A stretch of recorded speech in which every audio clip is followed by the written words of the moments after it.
yang gede Mbak gini. Ibu itu harus bahagia karena ibu sudah banyak berbuat untuk negara. Wow. Jadi, Super sekali kakaknya. Iya, jadi untungnya yang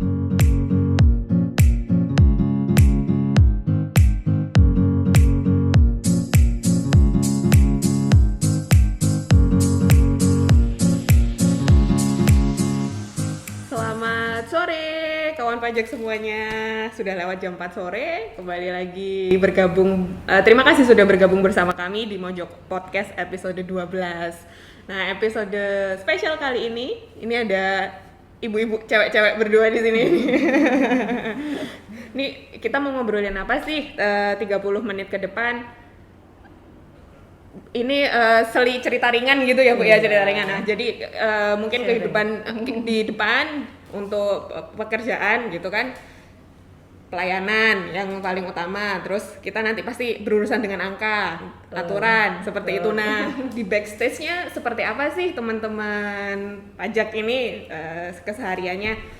Mungkin boleh diluangkan waktu 30 menit ke depan, boleh sambil bawa snack favorit teman-teman semua, boleh bawa kopi, teh, atau pisang goreng mungkin. santai aja Mbak. Iya.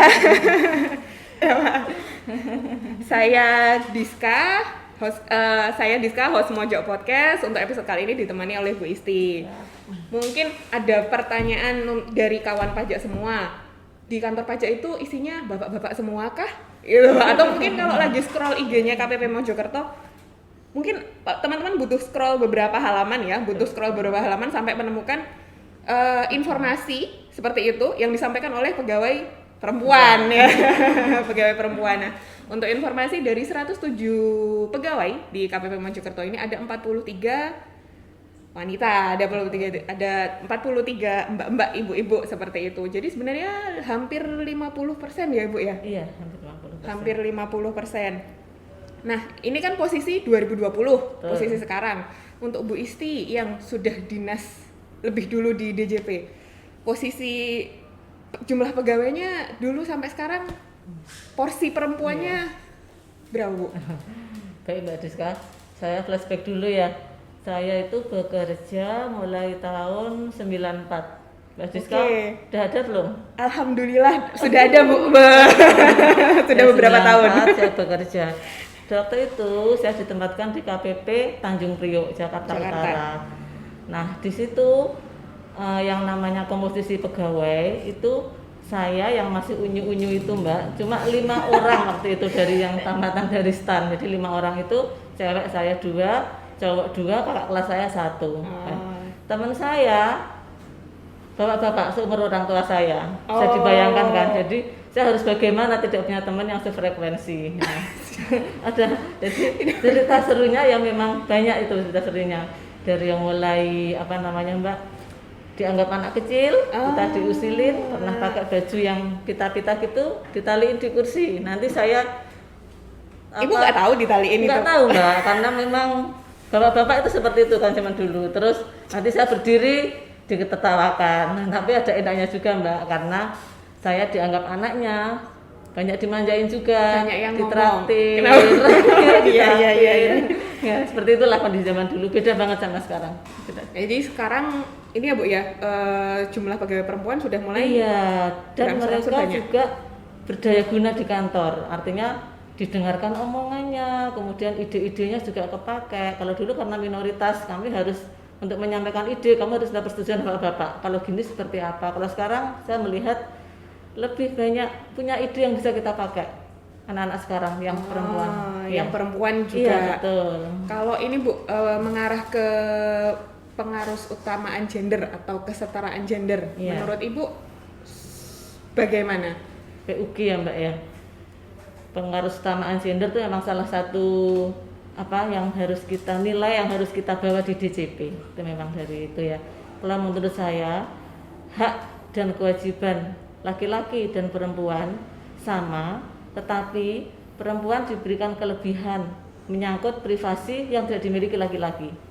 Misalkan perempuan banyak karakteristik kan Mbak, yang secara kinerja kita tidak boleh dibedakan, di underestimate. Tapi secara privilege kita punya masa-masa, maaf ya, hamil, menikah, menyusui, datang bulan, itu juga harus diakomodir supaya hak kita terpenuhi dan kita nyaman di kantor.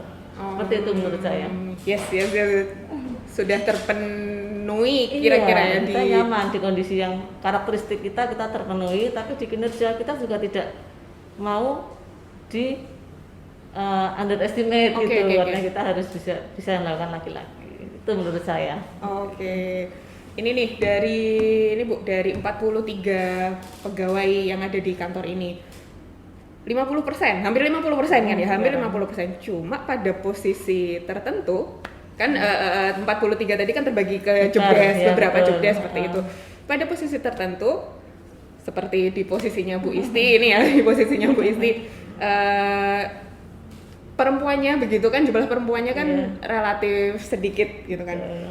Mungkin nanti juga bisa dijelaskan ya posisi yang diemban Ibu saat ini, amanah Ibu ini boleh dijelaskan ke kawan pajak semua, sama alasan Ibu menerima amanah gitu. Atau ada role model dulu, pengen nyontoh siapa gitu. Betul. Jadi ini Mbak ceritanya, saya kan hidup itu kan ngalir ya Mbak ya, karena saya memang orang tua saya pendidikannya juga nggak tinggi, jadi kami dibiarkan ngalir, yang penting bahasanya itu biarkan Tuhan yang mengatur, yang penting kamu berbuat baik, biarkan Tuhan yang noto, seperti itu orang tua saya. Jadi saya ngalir sampai saya usia 28 tahun, saya belum kepikir menjadi pegawai itu seperti apa, jadi masih ngalir Mbak. Saya itu 28 tahun Mbak. Saya punya anak 2, karena saya ini orang plekmatis ya, kalau pernah saya dipetakan, plekmatis itu kan orang cepat puas. Bukan sanguis. Kalau sanguis kan orang yang suka tantangan. Kalau plekmatis tuh pendamai, suka puas gitu. Pendamai. Iya. Itu orang plekmatis seperti itu. Jadi saya tuh ketika sudah punya suami, punya anak, punya rumah, sepunya-punyanya lah ya, itu udah menurut saya udah cukup. Kebutuhan dasar itu sudah ada. Cukup. Jadi saya kerja ya, masuk terima gaji, sudah itu. Enggak ada kepikir bahwa kadang itu. Titik baliknya tuh ketika saya penempatan di KP4 Madiun. Saya KP4 tuh sekarang KP2KP ya. KP2KP saya itu punya berapa, atasan. Boleh sebut nama nggak atasan saya? Boleh. Namanya umum nggak, namanya Pak Agus. Pak Agus. Iya. Beliau itu ini Mbak promosi. Jadi orang promosi kan masih muda ya. Promosi sebagai kasih saya, kepala kantor lah ya kalau KP4 itu sebutannya. Mungkin melihat saya ditanya, mesti udah kuliah? Enggak Pak, saya gini aja gitu kan. Mungkin beliau 2015 menjelang modern, iya di Madiun. Nah, Bapak itu orang yang berpikiran visioner. Jadi ketika melihat saya stagnan seperti itu, sepertinya beliau gemes lah. Yang gemes atasannya. Ini Mbak Isti gitu kan. Ini kan mau menuju era modern. Kita harus berubah prinsip kita harus berpikiran maju, gak bisa seperti itu dibawa ke era kantor modern gitu kan. Coba sekarang, saya ingat Mbak kata-kata emasnya tuh gini, kata-kata saktinya ya, semua orang dilahirkan dengan potensi yang sama, anugerah potensi yang sama oleh Tuhan, tetapi yang membedakan adalah kesempatan. Sekarang Mbak Isti jadi anak buah saya berikan kesempatan untuk sekolah. Ayo bareng saya mau ambil S2, Mbak ambil S1. Nah gitu Mbak, jadi ceritanya itu bareng-bareng. Jadi bareng-bareng mantap. Karena di KP4 itu relatif nggak ada kerjaan Mbak, artinya kerjanya sedikit. Jadi karena kantor penyuluhan, beda ya. Kantor penyuluhan kalau nggak ada event ya sudah kita cuma bikin bahan seperti itu. Bahkan saya waktu itu bisa membawa anak saya yang TK itu ke kantor, saya ajarin PR. Kan gemes kan saya ini kerja kok kayak gini gitu. Akhirnya diajaklah saya kuliah pun karena saya diajak, saya sebatas takut kan ya, saya kuliah di UT waktu itu, ngambil UT. Sama beliau ketika saya sudah mulai agak ngedown, saya mau cuti kayaknya gitu kan, diberi saya buku, baca buku ini. Saya ingat buku pertama yang diberikan saya itu buku Change, Renal Kasali. Nah itu saat baca itu ditanya apa kesimpulannya, ya Pak kita harus berubah, bagus katanya gitu kan. Pasti Bu beliau. Saya terus Mbak tanya buku terus, pokoknya terus koran gitu, saya nggak ngeh, pasti ini koran coba dibaca, bisa nggak kamu ambil intisari potensi pajak dari koran ini. Gitu. Zaman dulu kan belum ada AR, cuman saya sudah ditantang seperti itu, berpola pikir AR, jadi diajari Mbak, dari koran ini tuh bisa jadi potensi pajak. Nggak sama sekali saya tuh, kok jadi uang tuh gimana caranya gitu orang. Sebenarnya kerja keraliker kan akhirnya saya bisa dipikir dari iklan dealer ini, dari event ini ada PPH apa seperti itu. Akhirnya saya mulai terasah lah kepekaan saya terhadap potensi Insting, pajak. Itu mulai terasah. Sampai endingnya tuh yang agak saya bikin wow itu waktu saya promosi pelantikan promosi eselon 4, ternyata beliau juga promosi eselon 3. Saya ketemu di kantor pusat. Itu benar-benar saya antara terima kasih terharu, Pak, tuh kan apa Bapak bilang gitu, karena beliau tuh puas bisa menjadikan saya itu, dan saya juga nggak ngira ketemu Bapak lagi waktu di kantor pusat. Mentornya Bu Isti, Pak Agus ya tadi, Pak Agus. Sehat-sehat ya Bapak ya, ini muridnya. Sudah. Ya, akhirnya saya cemerlang di sini. Berubah pola pikir tentang bekerja, Mbak. Bekerja tuh waktu detik demi detik, menit demi menit tuh harus ada isi dari pekerjaan saya. Itulah yang membuat ada isi dari pekerjaan saya. Artinya nggak terbuang, nggak ada yang saya kerjakan walaupun sekecil apapun. Nah, itu yang mungkin titik balik saya jadi tahu seperti ini toh bekerja itu, seperti itu. Udah agak lambat sebenarnya Mbak itu. Tidak ada kata terlambat untuk belajar, Bu. Tidak. Itu proses terus menerus toh. Ya. Nah ini Bu, terkait perbedaan apa ya? Maksudnya kita perempuan kan memang secara chemically diciptakannya kan berbeda. Kayak pikiran, Ibu pernah dengar nggak sih kalau kayak bapak-bapak itu pikirannya kayak kotak-kotak kayak gitu. Nah sementara ibu-ibu kan kayak benang layangan ruwet gitu kan, ruwet. Nah di posisi Ibu sebagai kepala seksi ini yang harus banyak berkoordinasi, terus memutuskan sesuatu, karena pasti ada memutuskan sesuatu dalam waktu yang cepat gitu. Kira-kira perempuan bisa melakukan itu nggak Bu? Ya, sifatnya perempuan itu jadi keuntungan atau kelemahan menurut Bu Isti gimana? Oke, saya kan sekarang di seksi pelayanan Mbak ya. Di pelayanan itu terus terang di Mojokerto ini hal baru buat saya, karena saya sebelumnya di seksi data. Di data kan di PDI kan saya harus di belakang meja. Nah sekarang saya harus mengurusi 3 tempat, di frontliner, di back office, di gudang. Jadi harus 3 tempat itu harus jalan. Jadi saya banyak berproses, terutama ketika saya 8 tahun jadi AR Mbak. Di AR itu kan saya enjoy banget jadi AR itu, karena AR itu benar-benar teori yang diberikan Pak Agus itu bisa saya terapkan. Pak Agus lagi. Aku bilang teori ini saya terapkan, jadi saya tuh merasa kok saya enak ya berproses seperti ini gitu. Akhirnya saya menjadi manajer buat diri saya sendiri. Ketika saya besok mau gali potensi WPA, saya udah nyiapin apa yang saya lakukan, kapan, dengan siapa, seperti itu. Jadi kebiasaan memanage diri sendiri itu udah saya temukan keasikannya ketika jadi AR. Kemudian kan terasah ketika saya promosi jadi kasih. Kemudian yang kedua kan saya di Mojokerto. Di Mojokerto ini bekal saya sebenarnya saya hanya memahami peta aja Mbak, peta Mojokerto? Bukan peta apa Bu? Kalau peta Mojokerto saya bukan ahli geografi. Oh iya. Kalau peta itu ya mapping lah, saya mapping dulu. Ternyata ada anak milenial segini, ada orang tua segini. Oh, timnya Ibu. Tim saya mapping. Goal dari pekerjaan saya mapping.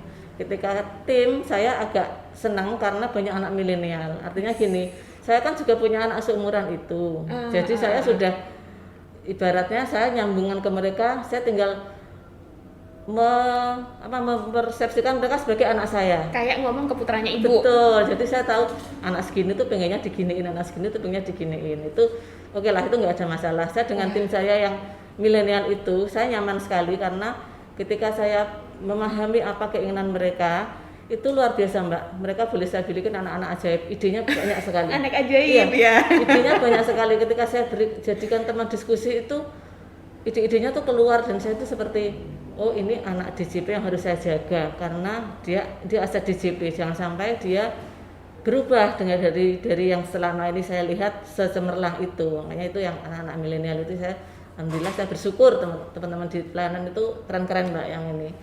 Nah sekarang ada mapping yang kedua, ternyata ada yang seumuran di atas saya. Itu agak tantangan buat saya sebenarnya itu. Berkomunikasi dengan senior-senior. Itu karena saya kan belajarnya learning by doing nih, saya nggak pernah diajarin cara mengajari seperti ini seperti apa. Jadi saya lebih banyak trial ke mereka.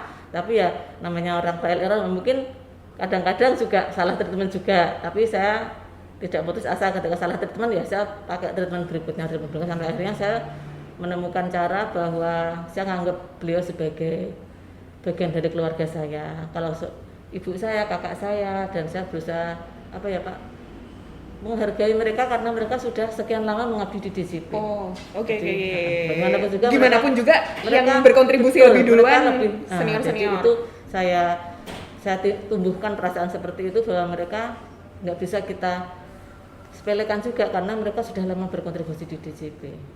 Itu dan ya dikit-dikit mungkin bisalah mungkin di pendekatan seperti itu rasanya bisa memperkuat tim seperti itu. Memperkuat tim. Rasanya. Salah satu tim terbesar di kantor pajak Mojokerto timnya Bu Isti ya kan Ibu?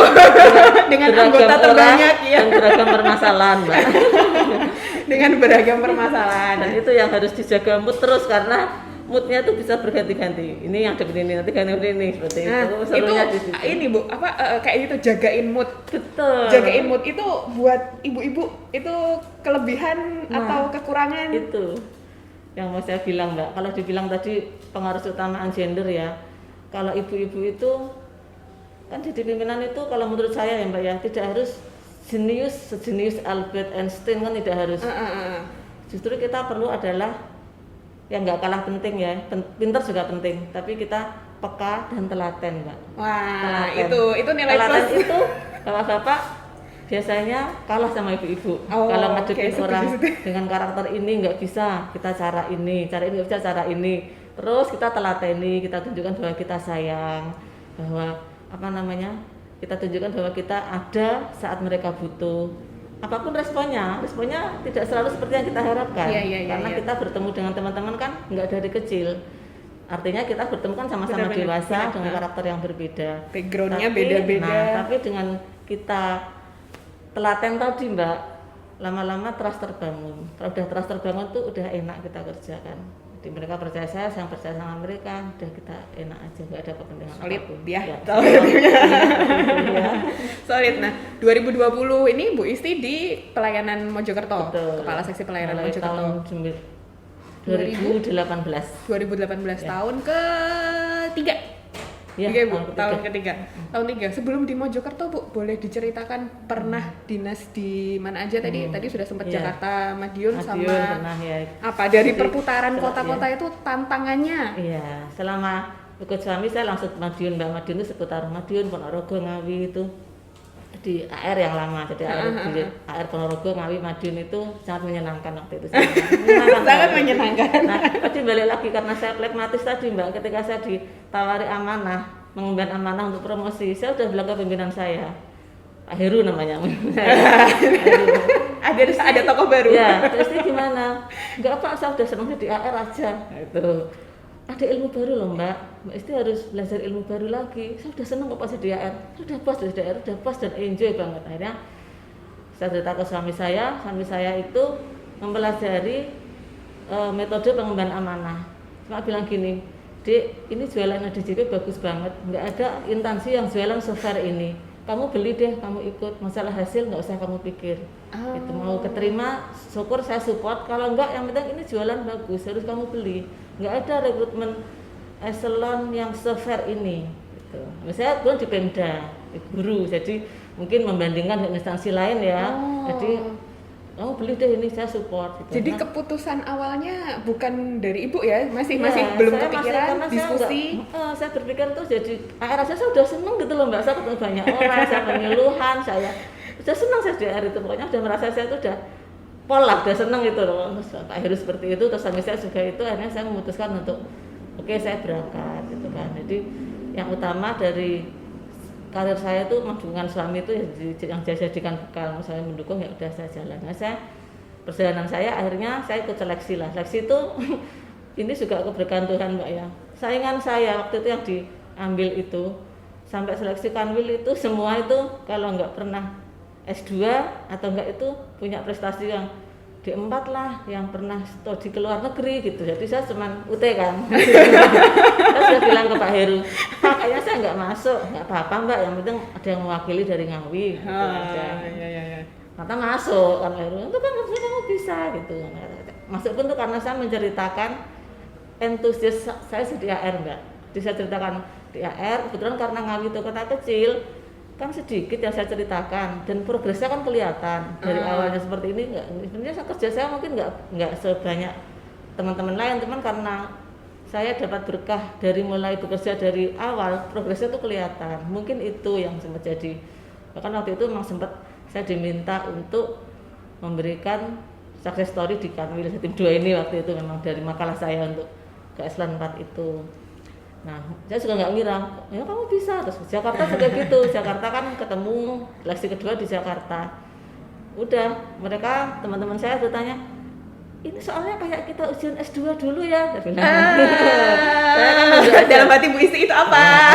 Saya nggak pernah kuliah kan, akhirnya saya masuk lagi dan syukur alhamdulillah Mbak ya. Saya itu penempatan dia bilang ke suami saya, Mas, kayaknya saya ini berat, mungkin saya jauh karena saya mungkin kalaupun lolos sudah paling bawah karena kan seperti itu yang ikut seleksi. Kalau enggak saya kalau ke pucuk ya mungkin ke NTT kemana, nggak apa-apa. Perlu saya kondisi masih dampingin kamu. Dan saya jauh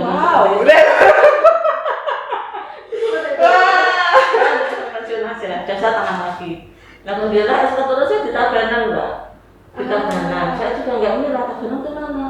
Bali dan itu bisa naik bis. Jadi satu-satunya mungkin ada nggak satu-satunya sih ada sekitar kurang dari 5 orang yang promosi waktu angkatan saya bisa naik bis. Lainnya kan naik pesawat semua karena kan memang jauh-jauh. Jadi saya tuh ya Allah, karunia Allah begitu besar ya. Dan saya disitulah saya di Tabanan itu saya di PDI. Kebetulan saya juga ya ada tambah lagi atasan saya lagi. Bapak siapa ini Bu? Ibu siapa ini Bu?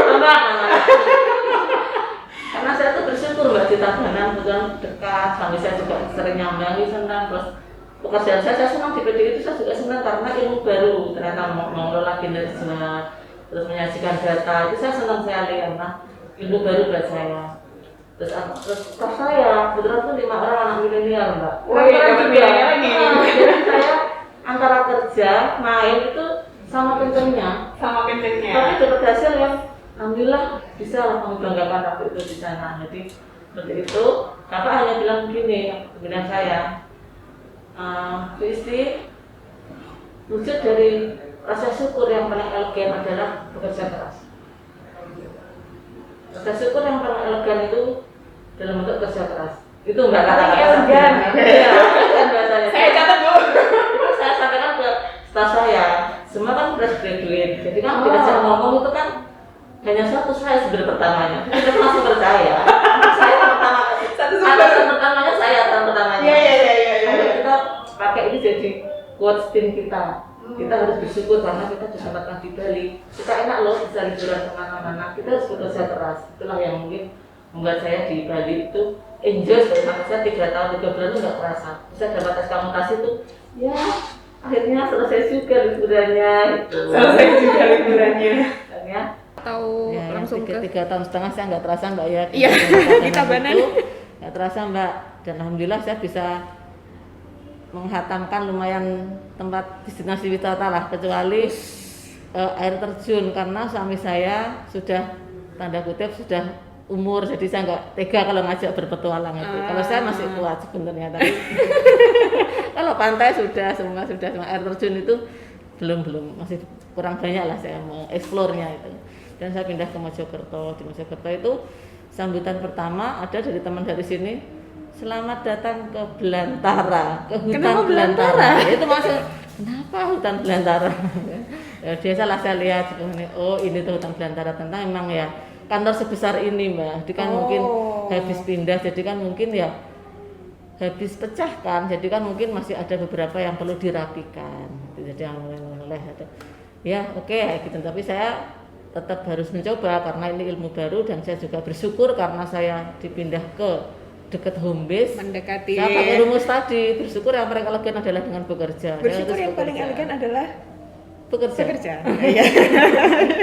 Elegan adalah bekerja. Akhirnya ya saya dikit-dikit dengan segala up and down-nya, akhirnya saya bisa, alhamdulillah saya merasa sudah nyaman dengan anak saya, kakak saya, ibu saya dalam satu tim saya sudah nyaman. Jadi tim di Mojokerto ini. Iya. Tim di Mojokerto ini. Nah dari ini tadi Bu, dinas yang mengharuskan pindah-pindah tempat sampai itu tadi ada Iya. sempat ketabanan. Bu Isti sebagai ibu gitu ya, dari putra-putrinya di rumah menjalankan peran ibu itu bagaimana? Kan posisinya jadi LDR ada beberapa. Iya Mbak, betul. Jadi saya itu juga yang paling berperan sebenarnya ya teamwork saya tuh saya, suami, asisten dan ibu saya mertua. Jadi kebetulan asisten saya itu ikut saya sejak anak saya bayi sampai sekarang. Wah. Jadi nggak ganti, jadi udah tahu segala macam, naruh peneliti di mana dia udah tahu dan udah udah tahu peneliti di mana udah tahu. Jadi saya tenang dan anak saya juga sudah merasa nyaman. Jadi saya itu tim saya dan ibu saya tuh kalau ibu saya ceritanya memang pengennya punya menantu bekerja. Jadi ketika saya bekerja, beliau ikhlas mengasuh anak-anak. Oh, jadi ini supporter satu lagi adalah ibu mertua. Ya. Terus suami juga alhamdulillah support juga. Jadi saya sudah tenang di rumah. Nah, selama saya di Bali itu kan anak-anak kan yang kecil SMP, yang besar SMA. Yang SMA Mbak itu sudah agak bisa mengerti kenapa saya bekerja jauh. Saya bilang, saya selalu transparan bahwa keluarga ini harus jadi tim. Bapak seperti ini, ibu seperti ini, tujuannya untuk ini, untuk kalian.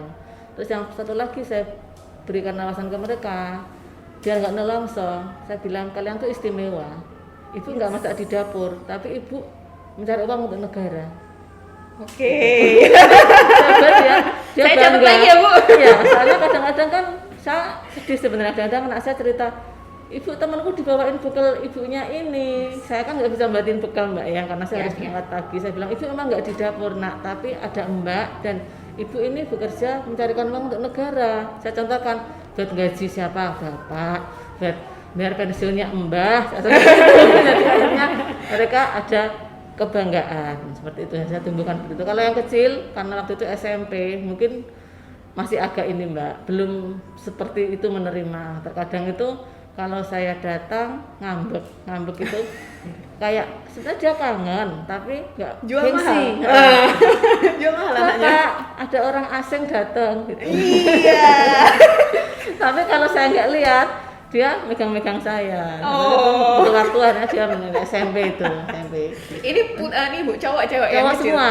Oh. Yang lucu lagi ini anak saya itu yang gede itu aman lah, sampai anak saya yang gede itu juga supporter saya karena waktu saya jauh saya kan otomatis saya menghabiskan waktu kan nggak cuma di kantor ya, saya Di jalan juga. belanja jalan-jalan karena saya ini juga aktif bermedsos dalam artian saya ngikutin anak saya karena anak saya punya medsos, saya harus ngikutin dari mulai Twitter, Facebook, IG, saya semuanya punya karena saya pengen tahu anak saya follow apa, trending Salah topiknya satu bentuk apa, iya, mendampingi karena putra-putri bisanya seperti itu karena itu. jauh kan saya semua ketika saya posting gitu komentarnya yang kecil seperti ini, ibu katanya kerja tapi happy di sana Protes dia. happy di sana bilang ibu kerja tapi ibu juga nggak mungkin terus-terusan di kantor, ada waktu selepas kerja ibu harus refreshing. Tapi kalau yang gede Mbak gini, ibu itu harus bahagia karena ibu sudah banyak berbuat untuk negara. Wow. Jadi Super sekali kakaknya. Iya, jadi untungnya yang kecil itu idolanya masnya. Jadi kalau dia yang kecil itu komplain, masnya biasanya menginspirasi. Ibu itu nggak apa-apa, ibu bahagia, gitu, karena ibu harus bekerja. Jadi yang dipercaya sama si kecil adalah masnya. Nah itu, jadi sebetulnya dinamikanya intinya walaupun nggak sempurna ya Mbak ya saya mendidik anak, tapi saya kondisikan mereka saling support seperti itu. Dan alhamdulillah kalau trik yang lain memang saya dari kecil itu berusaha menyibukkan mereka dari pagi sampai sore. Artinya apa? Karena saya nggak di kantor, kalau SD-nya kan full day semua, kalau SMP kan sudah negeri, jadi saya ikutkan les apapun saya ikutkan, mulai musik, olahraga, akademik sampai dia menjelang maghrib. Baru maghrib nanti bagian saya mendampingi, tapi kan siangnya itu nggak sempet dia kepengaruh full hubungan. Kegiatan. Nah seperti itu Siangnya full kegiatan. Iya. Kalau sore itu sudah mereka sudah selesai kegiatan, biasanya ibu telepon sama di rumah. Iya, video call. awal-awal Mbak, awal-awal saya telepon, terus lama-lama anak saya punya kesibukan sendiri. Bahkan ketika saya telepon lagi basket itu malah kadang-kadang marah. Jadi saya jadi asesnya negatif list. Pokoknya gini ya, kalau ibu nggak telepon berarti baik-baik aja. Akhirnya saya negatif list itu, karena ketika anak sudah usia 18 tahun ke atas. Itu SMA Bu? Yang SMA, gede udah Mbak, SMA. SMA. Itu ketika malah ditelepon orang tuanya itu dia malah nggak nyaman, Mbak. Sama Iya. teman-temannya kadang ketemu dikira anak mama, dia nggak nyaman. Jadi saya bilang, ya udah berarti kalau ibu nggak nelpon, berarti ibu nggak ada apa-apa, kamu nggak ada apa-apa. Hanya seperti itu. Hanya mungkin saya jarangkan berapa hari sekali seperti itu. Diberitahu Dan rulesnya dan seperti saya itu. percaya bahwa nggak ada apa-apa. Terus yang kiat yang lain lagi Mbak ya, yang tadi saya bilang ada yang saya kontrol, ada yang saya kontrol. Kalau yang contoh anak sakit, kan tidak mungkin saya lari ke Jawa kan saya perlu Itu dia. ngatur cuti, ngatur deadline pekerjaan gitu. Walaupun dalam hati sebenarnya pengen lari ke rumah tapi ya. kan nggak semudah itu. Jadi saya masih percaya bahwa doa ibu di atas segalanya. Jadi saya doakan saja, saya ikhtiar dengan menitipkan pada ibu saya, pada mbaknya, bapaknya, terus saya berdoa. Dan yang kadang-kadang seperti nggak ada hubungannya. Insya Allah kalau kita kerja berusaha on the track ya Mbak ya, hukum alam positif, Tuhan akan menjaga anak kita. Jadi nggak langsung saya, tapi saya serahkan sama Tuhan yang menjaga. Dan saya ikhtiar saya harus berusaha on the track. Jadi berusaha nggak menyimpang sini-sini, tapi anak saya dijaga sama Allah. Yang baik dapatnya nanti Nah, baik itu, juga. jadi itu yang saya yakini. Jadi selama ini saya doa, kemudian saya juga berusaha nggak neko-neko bekerja dengan harapan Tuhan juga sayang sama anak saya, menjaga anak saya. Dan alhamdulillah ya sejauh ini pergaulannya ya masih aman-aman saja. Alhamdulillah. Iya. Nah ini Bu, bahas tadi yang diprotesin si kecil tadi, Bu iya. di sana jalan-jalan aja. Nah ini hal-hal yang sebagai mood boosternya Bu Isti apa aja Bu? Sebenarnya saya memang suka traveling Mbak, suka jalan-jalan. Waktu pertama dapat gaji modern Mbak, kan besar tuh Mbak lonjakannya dari sekian digit itu kan. Yes. Itu kan. Teman-teman kan beli emas, beli sawah. Saya enggak, saya ke Singapura. Alhamdulillah. Teman-teman gini, kamu nanti nggak punya apa-apa, nurutin jalan nggak ada habisnya. Kapan lagi saya tahu luar negeri, saya gitu pas ada promo waktu itu. Jadi memang saya suka sejak itu saya kayak nagih gitu. Mohon Mbak. maaf satu frekuensi itunya. Saya nagih, saya jalan-jalan kemana lagi jalan-jalan gitu sampai. Sekarang Korea ya di sini. Di Bali pun karena itu tadi Mas, karena begitu datang teman-teman yang seangkatan itu langsung referensi, nanti mainnya ke sini jadi gitu Mbak. Jadi udah punya referensi mau kemana, akhirnya kan kita refreshing. Itu anak-anak saya bujang semua, jadi saya bujang lokal. Ya udah kita, kalau dibilang sekarang flexible workspace ya Mbak ya, dulu saya sudah melakukan. Kalau kita main tuh kadang kita bawa kerjaan kan satu seksi, main bisa mau rapat, nyiapin bahan rapat, ya udah kita bawa kerjaan laptop kemana kita. Dengan tim PDI Nah, Tabanan ada itu tadi terus saya kerja di mana gitu besok. kerjanya dari bawah apa? Dari pantai, Iya, dari itu. Jadi seperti itu. Jadi emang apa? Kerja dan main tuh sama kuatnya kita. Main ya kerja ya seperti itu. work hard, play harder Nah. gitu Ibu. Mood boosternya adalah jalan ini tadi. Tapi kalau seiring sejak di Mojokerto ini karena nggak banyak literatur tentang jalan kemana, saya cukup Mbak memaksimalkan fungsi sebagai ibu. Ketika saya 2 hari di rumah, jadi 2 hari di rumah saya itu merawat tanaman, kemudian ngatur-ngatur rumah, olahraga, gitu. Ya, satu jalan-jalan sementara agak berkurang. Ini Bu, kemudian ini tips bagi waktu. Waktu yang kayak 1 hari ya. Ya. Ya, kalau bagi waktu kan saya secara umum kan sudah terpola 3 malam 2 hari di Madiun, 4 hari di sini. Kalau yang di Madiun saya sudah maksimalkan, berusaha untuk memenuhi hak apa yang harus saya berikan. Misalkan hari Sabtu berarti saya rawat tanaman, ngajak anak kemana yang mungkin ada kebersamaan. Terus untuk saya sendiri, perempuan lah Mbak ya kan. Yes, butuh me time. Saya mau baca kadang salon segala macam gitu. Kalau minggunya kadang saya sama suami, karena saya sepeda Mbak, sepeda, tapi saya maunya sama suami, jadi grup saya juga sama suami sama teman-teman ya. Ada kebersamaan menjalani hobi itu tadi. Seperti biasa, malam Senin ya udah mulai melo-melo. Aku males ke Mojokerto. Di sana udah di Mojokerto rutinitasnya ganti, di switch lagi ini. Ada tombolnya. bekerja pasti ya Mbak ya, kalau di sela-sela pekerjaan ya memang saya harus menjaga mood tadi Mbak. Menjaga mood itu ya kita melakukan apa yang menurut kita apa ya, passion kita lah ya. Kalau memang kebetulan saya suka baca ya baca, saya suka sosmed ya, yang sudah lihat Scroll sosmed ya. Baca nih Bu, saya penasaran nih tertarik. Buku terakhir dibaca Bu Isti apa Bu? Nah, kalau buku Mbak yang sekarang saya baca itu buku tentang perjalanan Mbak, Garis Batas, Agustinus Wibowo. Agustinus Wibowo. Iya. Saya udah baca. Kenapa sekarang Mas Agusnya kan mau buat buku lagi, jadi saya harus baca dulu biar nanti nyambung. Oh. Dan nyambung pada jadi nyambung. Terus saya suka perjalanannya. Trinity saya suka, terus semangat dia kalau mau yang Islami ada kan perjalanannya juga baca itu.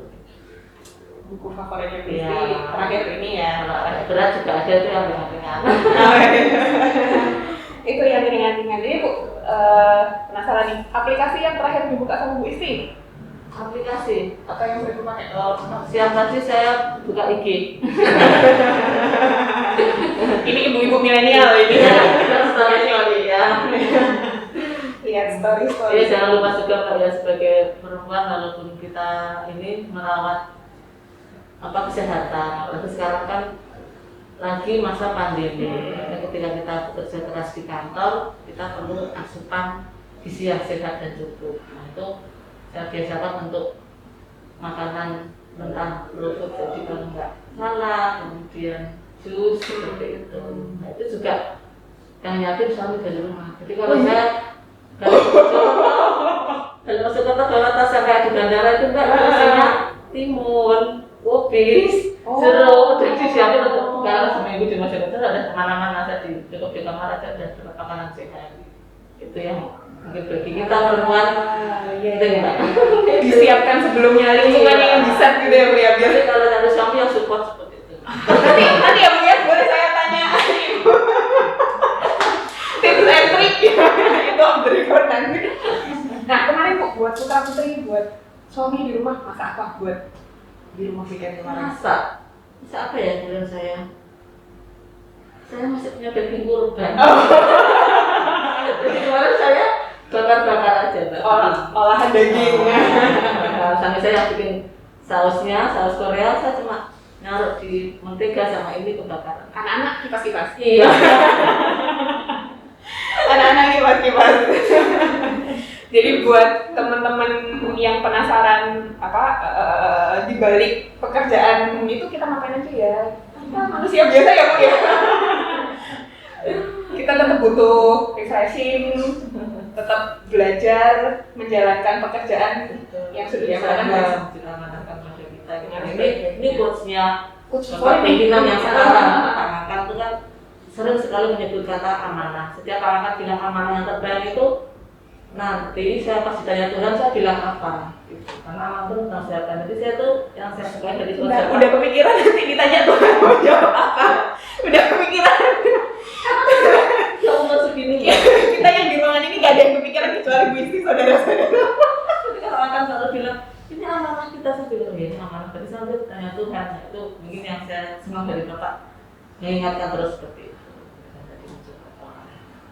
Itu sih Mbak. Apalagi tadi pertanyaan? Ya Bu. Nggak kerasa loh Bu, ini udah berapa menit nih ya. Terima kasih waktunya sudah disempatkan di sela-sela rapat tadi ya Bu ya. Terima kasih untuk Bu Isti.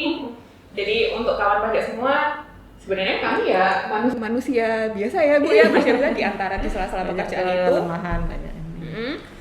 Kita butuh refreshing, ada hiburan-hiburan yang bisa kita gunakan untuk menjaga mood, bagaimana caranya jaga mood buat tim juga, intinya dikasih amanah, terus melakukan apa? Memberikan yang terbaik. Iya, sebagai wujud rasa syukur yang paling elegan tadi Mbak. Iya.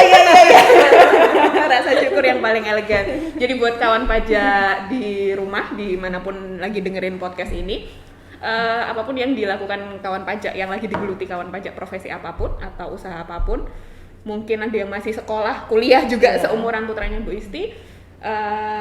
Selamat melakukan yang terbaik di bidang masing-masing. Sama jangan lupa tetap jaga kesehatan. Iya, betul. Mbak. Buah, sayur, vitamin itu Iya, tadi.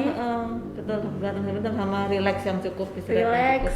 istirahat, Istirahat. olahraga Olahraga. secukupnya ya Bu ya. Iya. Olahraga secukupnya. Tetap pakai masker, sering cuci tangan, jaga jarak. Semoga kita semua terlindungi sampai selesainya wabah ini. Terima kasih sudah bergabung di Mojok Podcast kali ini. 30 menit kayaknya, 30 menit lebih kayaknya ini Bu. Terima kasih sudah bergabung di episode 12 ini. Nantikan episode-episode selanjutnya. Saya dan Bu Isti izin undur diri dulu dari kawan pajak semuanya. Terima kasih. Bye-bye.